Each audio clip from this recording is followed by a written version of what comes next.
नमस्कार, आप देख रहे हैं इंडिया न्यूज में आपके साथ तरुण जहां शेख। आपको सीधा लिए चलते भोपाल, जहां पर सीएम शिवराज सिंह चौहान क्या कुछ कह रहे हैं आपको सुनाते हैं।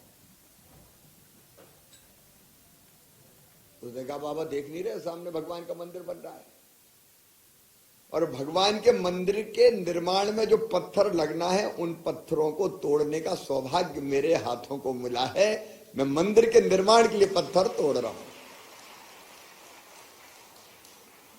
काम एक, पत्थर तोड़ना, उसे मजदूरी भी मिलती है, लेकिन दृष्टिकोण तीन। किस्मत फूटी है, पेट भरने के लिए कर रहा हूं, और एक मेरा सौभाग्य है। मेरी प्रिय बहनों भाइयों, अगर तीसरा दृष्टिकोण काम करने का हो जाए तो सचमुच में काम आनंद बन जाता है। काम ही आनंद बन जाता है। अब मैं हूं, आप हो, हम लोग मेहनत करते हैं। अब मुझे आपके सामने कहने में संकोच नहीं, मैं 18 घंटे काम करता हूं पूरे। अभी भी मेरा गला बैठा हुआ है। सवेरे से लेकर देर रात तक एक तड़फ रहती कि यार 8.5 करोड़ लोगों के लिए काम करना, पगला तो चुप बैठेगा क्या आराम से? क्या तुझे विश्राम करने का हक है? एक क्षण भी तू कैसे व्यर्थ गवा सकता है? और कर और कर और कर। मैं दौड़ता रहता हूं दिन और रात। हमारी जिन बहनों को हमने सम्मानित किया है उनमें से कई ऐसे ही है जिनको लगता मेरी आंगनबाड़ी का कोई बच्चा कुपोषित कैसे रहेगा। उसको सुपोषित करने के लिए मैं जी जान लगा दूंगी। और वो दिल से, अंतरात्मा से, मन से मेहनत करती है। और मेहनत करती है तो वैसे परिणाम आते हैं। अब सोच के देखिए, सचमुच में एक बात सही है कि आजीविका तो चलती है इससे, लेकिन हम प्रदेश में सबसे बड़ा दायित्व हमारा कुपोषण दूर करना। वैसे अलग अलग काम है अपने विभाग के, और अगर कोई अंडरवेट बच्चा, उसका वजन पूरा हो जाए आपके प्रयासों से, तो आपको आनंद आता कि नहीं आता? मेरी आंगनवाड़ी में अब कोई कुपोषित नहीं। कितनी बड़ी सेवा है ये। तो अपना काम लोगों की जिंदगी बचाने का, बच्चों की जिंदगी बचाने का और बनाने का काम है। अब महिला बाल विकास मतलब 75% आबादी की सेवा का विभाग है ये। आधी तो बहनें ही है मेरी, 50%, और उनमें बच्चे और मिला दो तो 25% वो हो जाते हैं। 75% की जिम्मेदारी अपने पास है, और उसके लिए अलग अलग कार्यक्रम है अपने पास के। एक एक कार्यक्रम के बारे में विस्तार से बताने की जरूरत नहीं है मुझे। अब सबसे प्रमुख काम यह है कि हमारे बच्चे कुपोषित ना रहे। अब मध्य प्रदेश के माथे पर मुझे एक कलंक लगता है कि कुपोषण के मामले में हमने प्रगति की है, इसमें कोई दो मत नहीं। कुपोषण कम किया है, आंकड़े इसके गवाह हैं, लेकिन हम बाकी राज्यों से पीछे हैं।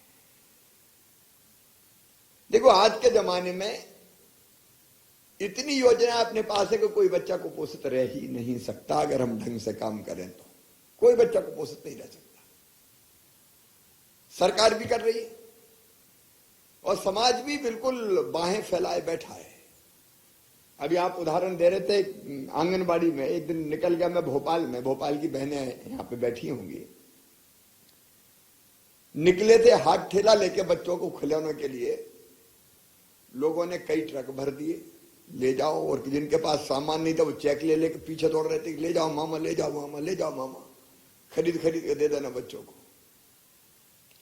इंदौर में मैं निकला, 1 घंटा कुल निकला, 8.5 करोड़ रुपए के चेक मुझे मिले रास्ते चलते, मांगे नहीं किसी से। लोग चेक ले लेके पीछे दौड़ रहे थे कि हम कोई सामान नहीं है, चेक ले लो मामा, चेक ले लो मामा, चेक ले लो मामा, दिला दो बच्चों को जो दिलाना है। और 40 ट्रक भर गए। इसका मतलब क्या है? इसका मतलब है कि समाज के पास देने को बहुत कुछ और लोग देना भी चाहता है। सवाल लेने वाले का है, विश्वास कि मैं जो पैसा दे रहा हूं उसका सही उपयोग हो जाएगा। इसलिए हमने एडॉप्ट एन आंगनबाड़ी अभियान चलाया। और उसका मतलब यह कि समाज को जोड़ दो आंगनबाड़ी से। केवल आंगनबाड़ी कार्यकर्ता क्यों, हम तो करेंगे ही, सहायता करेंगी, जिनकी तरफ मॉनिटरिंग का काम है वो मॉनिटरिंग का काम करेंगे, लेकिन बाकी क्यों नहीं। अब कुछ जगह मैंने आह्वान किया कि भाई फसल आ गई किसान की,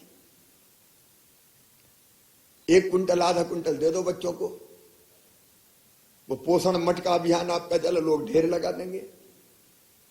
लोगों का विश्वास पैदा होना चाहिए, खाने पीने के सामान की कोई दिक्कत नहीं रहेगी, कमी नहीं रहेगी। और इसलिए हम अपनी आंगनबाड़ी को आदर्श कैसे बना सकते हैं। पहली चीज वही कि बच्चे कुपोषित ना रहे। क्या आज हम संकल्प कर सकते हैं। सभी आंगनबाड़ी की बहनें मुझे सुन रही है, ऊपर के सारे हमारे अधिकारी मुझे सुन रहे हैं। क्या महिला बाल विकास विभाग ये संकल्प ले सकता है कि 1 साल के अंदर एक भी बच्चा अंडरवेट नहीं रहेगा। हम देखेंगे और करके दिखाएंगे, हम करेंगे। विभाग की योजनाओं का भी लाभ देंगे, समाज से भी सहयोग लेंगे। असंभव नहीं है, ये करके दिखाया जा सकता है। तो बोलो ये चैलेंज स्वीकार है क्या। बहुत डर गए सब, क्या कह रहे हो। अरे स्वीकार है क्या, चैलेंज लेना, उसी में तो मजा है जी।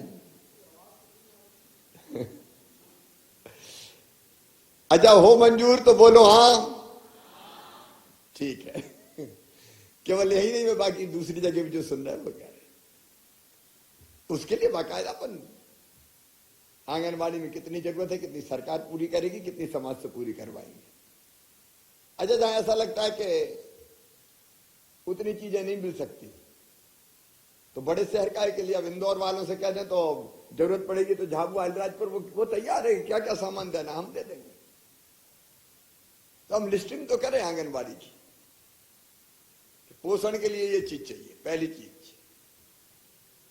और जो बाकी अन्य गतिविधियां हैं, जैसे हमने तय किया है कि हमारे जो आंगनबाड़ी है, अब वो केवल आंगनबाड़ी नहीं रहेंगे, प्री स्कूलिंग वहीं पे होगी, पहले पढ़ाई बच्चों की। अब कई आंगनबाड़ी बहुत अच्छा काम कर रही है, तो उसके हिसाब से हम जरूरत का आकलन कर लें और फिर हम आह्वान करें कि ये चीज चाहिए। मैं भी आपका आह्वान करूंगा, जरूरत पड़ेगी तो फिर हाथ ठेला लेके निकल जाऊंगा, लाओ भैया। मांगने में क्या दिक्कत है, मर जाऊं मांगू नहीं, अपने तन के काज परमारथ के कारण मोही ना आवे लाज। सीएसआर का पैसा बहुत सा पड़ा हुआ है,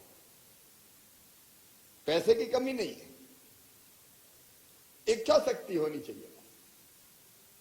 जहां चाह होती है वहां राह को निकलना ही पड़ता है। दुनिया में बड़े बड़े काम अपने हड़मास, अपने जैसे हड़मास के पुतलों ने किए। और इसलिए एक ये चैलेंज, इसके साथ साथ एक जिद है मेरी, लिंगानुपात बराबर करना है। अब आज मुझे थोड़ा आश्चर्य लगा, मैं सोचा तो पहले बेटियों की पूजन करूंगा मैं, आज विभाग भूल गया शायद। क्योंकि मैं तो उधर देख रहा था कि उधर जाना, बेटियां बैठी होंगी मेरी। जब तक मैं बेटियों की पूजन नहीं कर लेता, और ये आंगनबाड़ी की बहनें करवाती हूँ मुझसे, लेके थाली खड़ी रहती हूँ, आओ भैया पहले पांव धो बेटियों को। देखो एक बड़ा भेदभाव समाज में अब कम हो रहा है, लेकिन मेरी बहनें बड़ी संख्या में बैठी। ये बेटे की चाह ने बेटियों के साथ बड़ा अन्याय किया। मां भी कई बार भेदभाव कर देती है, बेटा ज्यादा प्यारा, कुल का दीपक, बुढ़ापे की लाठी का सहारा। अब बुढ़ापे में सहारा देगा कि लठ देगा, इसका कोई ठिकाना नहीं है। लेकिन बेटी की सांस जब तक चलेगी उसकी हर सांस अपने माता पिता के लिए होगी, ये लिख के रख लेना।